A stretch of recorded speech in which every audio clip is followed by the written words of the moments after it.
The Lakers jumped out to an early lead in their series thanks to that 117-112 Game 1 victory over the Warriors Tuesday. We've been waiting for this all morning. We have a very special guest joining us. Skip, I know you were so excited. Take it away. I'm out of my mind, coming out of my chair. This is truly a man who needs no introduction. This is a face as recognizable as LeBron's or Steph's. And I say that with all due respect to the others, but that is the God's truth. It has been a minute or maybe 2 minutes since we had him in studio in our midst, but it is an event when he walks through that door. We love you, we appreciate you, and we welcome you back. My pleasure to be on Undisputed. This is the undisputed best show in the world. Hello. Thank you very much. I am here. We are honored. You have obviously loved this basketball team, the Los Angeles Lakers, since birth, basically, out here in Southern California. In case you forgot, it's still there. It is still there. By the way, did you become a Laker fan at what? What age? Probably like 4 or 5. Okay. 1975. You know the glory. Yeah, I do. Yeah. I know the pain and the glory. You do. It's been a lot more glory than pain. Yes, Lord. And by the way, before we get to them, thank you for our little goodie bags. Hey, back to school. Come on, baby. I ain't been here in a minute. You know I can't come take this to school, but night school, Skip. Yeah, because if you take that to regular school, you gonna be in night school, keep your grades. You gonna be in there. And we got some death row because you do own death row. Yeah, I had to give y'all some jewelry, baby. Pop the top like this, Shay. That rose gold on him. That rose gold to match his outfit. You hear me? Mine up now. Pop on him, Skip. Put the top on him. See what it do. Oh boy, rose gold for both of them. See, y'all don't get the yellow gold. Y'all get the rose gold. I'm worthy of this one. Yes, you are, Skip. You got the drip, Skip. Man. Come on, I'm surprised you ain't got your drip on today. Well, that's for Friday. Oh, okay. Well, let me know This is death row, man. Hello. I'm about to ask for what I need. I ain't got to ask for what now. Nah, it's yours. And guess what? I'm coming out here with it tomorrow. Skip. Wow. I'm coming out with it. I'm going to have to wear a sweater because they got to see this. I ain't going to lie. I ain't wearing the jacket tomorrow. I'm wearing this tomorrow. Look at that. I was going to say I'd wear it to Beverly Hills, but you know what's been happening in Beverly Hills? These get snatched. Yeah, they Not the death row chains. That's one of the things that won't get snatched. All right. We appreciate that. Thank you very much. Thank y'all. To your Lakers, to Game 1, you won it. And what did you see and feel? What did you learn from Game 1? I learned that we're better than people thought we were. And if AD does what AD do, we kind of like can win a championship. Yeah. Right. Like for real. Like it feel like that. Because I like the other pieces. I like the Reeves and the D-Los and the Vanderbilts and the oh boy, Rui?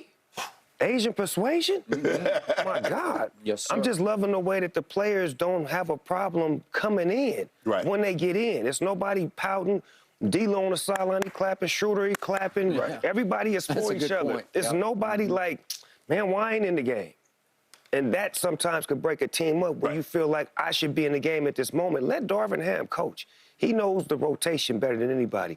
And I'm going to applaud him for that because he got the rotation right. I like the way somebody's always on the floor that can score, and it's always somebody on the floor that can defend. Yeah. I think the thing is you have a little frustration with Anthony Davis, too, because you see the talent. You know how skilled he is. And you saw what he did the opening Tuesday night, and you say, AD, why don't you play like that all the time? Because I know you got it in you. Yep. The dog, like I say this for example. They found out that Fox was a dog. That boy from Sacramento? Yeah, De'Aaron. Yep. They found out he was a dog. That's what we talking about, that light that stays on, not flickering. The light got to stay on. Right. Like, can he keep the light on like he did in Game 1? Because it flickers from time to time. We just want to see it stay on, because if it stay on, we're going to be all right. If you could be around him, if you could help motivate him, what would you tell him? Because you've taught a lot of kids how to play sports from football levels up to basketball. How would you light his fire if you were advising him or around him? I would have to figure out what it is what's his trigger. Yes. I think LeBron know it. LeBron know his trigger because he always get at him at certain points. Right. He does. You got to learn what his trigger is, and then you got to get to him and get at it. Because didn't nobody say nothing to him in Game 1. He just came out. Yes. And I wasn't expecting him to do all that. And when he was doing it, I'm like, man, he got this in the first half? Yeah. Oh, he on one. Yeah. And he never let up. Then the third quarter, he stayed in. Fourth quarter, he stayed. I'm like, he normally be on the bench looking. He was like, no, not tonight. Right. Not this evening.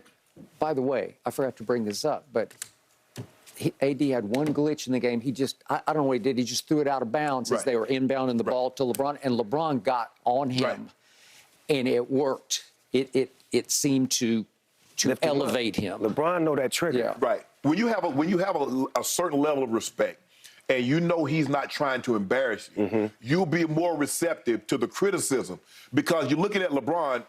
If that man can't criticize, if AD's probably thinking, if that man can't criticize me, can't nobody criticize me. I think LeBron gives him constructive criticism. He does. Like you said, it's not beating him down. It's telling him, look, we need you to be better because you could, like that. Right. LeBron, and you heard him talk, Snoop, he has a way. He says, what you got to do is find out what makes every guy tick. Every guy is not Anthony Davis. Every guy is not Schroeder. Every guy is not D'Lo, not Vando, not Rui. So you find out what makes them tick, and then you play to that. Right. And then they'll be more receptive to you. I think LeBron is the best quarterback in basketball because that's what he's doing. He actually quarterbacks those attitudes and personas, and he knows how to mix and match and how to bring the best out of all of them. And that's key because right now they playing for him. You can see that the Lakers are playing for him. We just went back and forth about, is AD clearly now the best player on the Lakers? How do you define that? I think LeBron would like for him to be the best player on the team, even though he is. But if he's the best player on the team, then that defers all of the action off of LBJ. Yeah. Right now, when they line up, the main concern is LeBron. Yeah. Who gonna stop him? We don't worry about AD because he may or he may not. But what LeBron is saying is if AD can become what he's supposed to be, now they're gonna be like, we need to put 2 on him. Okay, so when they double AD, that's so let it be like Phoenix. You see all the attention go to Kevin Durant and Devin Booker killing folks. Straight up. It's one or the other. So y'all gonna keep KD probably looking. Y'all keep doubling me. This man got 47. This man got 45. I ain't got a little 29. But y'all just killing me over here. But do he have an attitude? No. See, our guys don't have an attitude on who don't get what and don't get. We just want to win. No minutes. They ain't care nobody can. We just want to win. Skip, okay, do they feel like that? They in Phoenix. In Phoenix, yeah. Yeah, I think they're.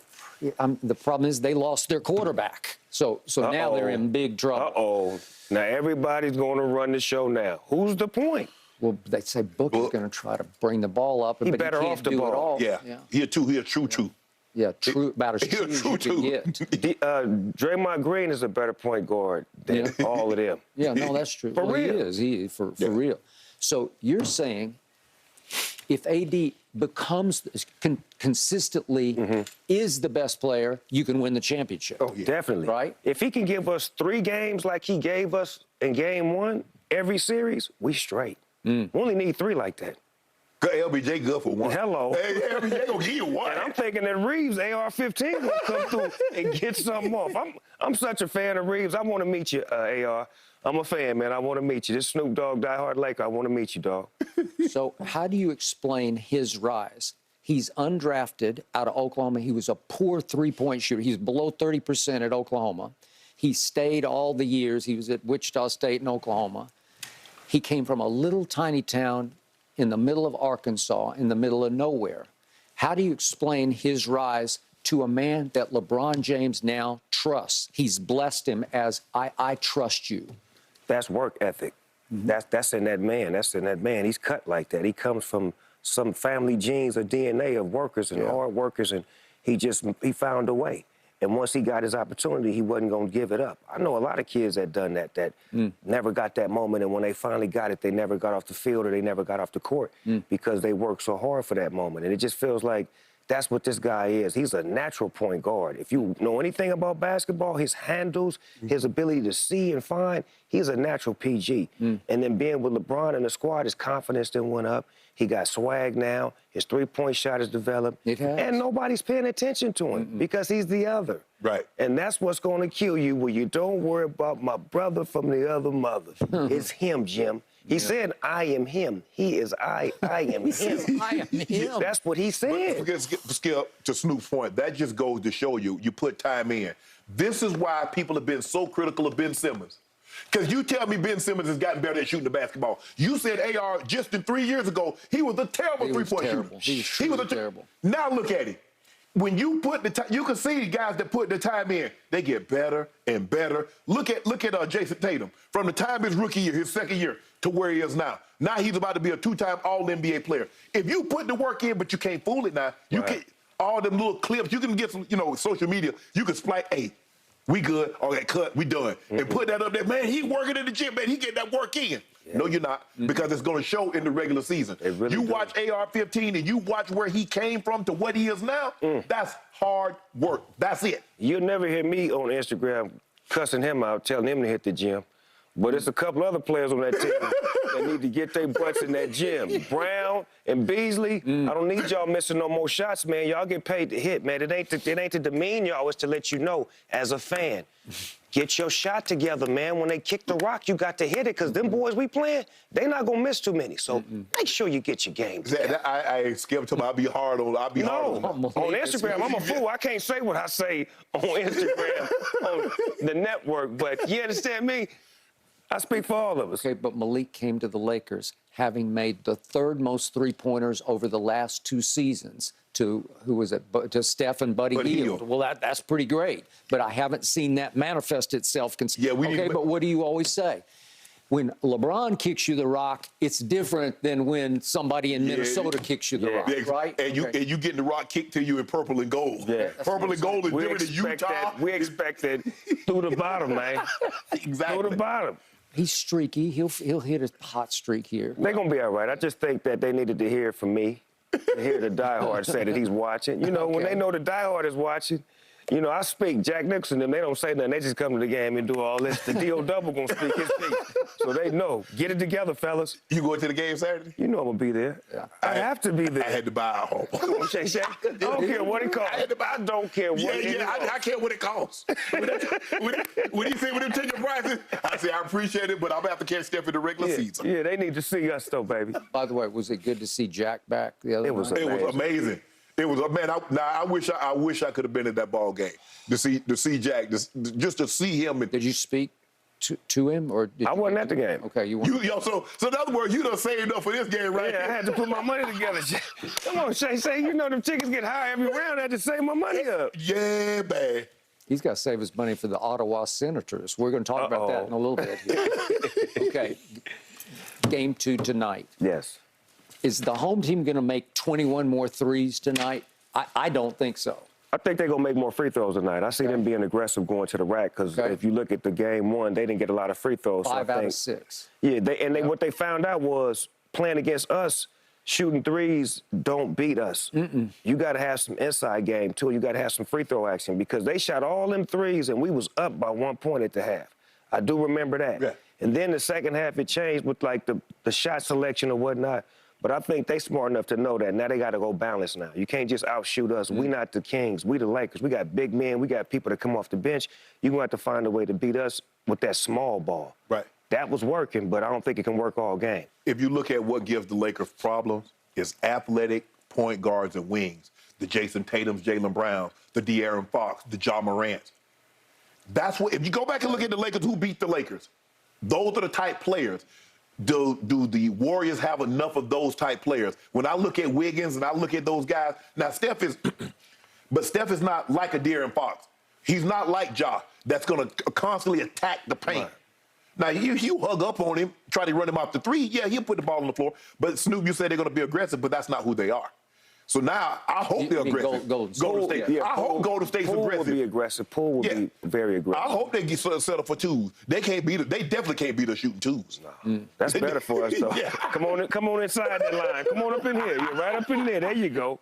Okay, so I remind you, these Lakers were up 14 points with 6 minutes left. Golden State roared back and tied it. But if you have a 14-point lead this time, I don't think it will dwindle. I don't think it'll disappear. Nah. I think what it was, they knew it was coming, but it ain't nothing like seeing it coming. Right. Steph Curry's a bad man. Like, I played with him at a little workout we did for some kids in Long Beach, and just to see his handles, his ups, his shot, his stop, pop. Like, he's a different guy, man. And I know chasing him around all game has got to be, like, the most terrible job in the NBA, man. Yeah, man, Clay, because all they do is run. That's it. You know, I tell people all the time, Snoop, you need to go. I wish people could go and watch the guys that you think are bums and not very good, and watch them shoot the basketball and see how many they make in a row. I'm talking about just guys that like the 10th guy, the 11th guy on the bench. Right. Is so skilled. And then when you get to guys like Steph and all these you're like, dude, how you just shoot the ball and just like and make like 10, 15 in a row? Elite. That boy's elite. Yeah. So your gut feeling on game 2 tonight is? That it's going to be a close game, and then we're going to go big. We're going to get this W. We're going to go up 2-0. We got to go up 2-0. Well, if you're up 2-0, we're going 2-0. We're going 2-0. We're going 2-0. Is that it? What? Over and out for Golden State, up 2-0? No. 2-0 don't mean it's over. Like, it still could go 6. I say the Lakers in 6. That's what I always say. Lakers in 6. Shout out to my main man, Bubba. He said the same thing. Lakers in 6. That's about it. I went Lakers in 6. But if you got Lakers going up 2-0, Lakers at 6 means they're going to come home and lose, what, both home games or at least one of them? They may lose one. Okay. But I hope we don't. I just feel like we got a groove going right now. Like, they not used to doing nothing but playing together. And I ain't seen that in our organization in a long time, where everybody really loves each other and cares.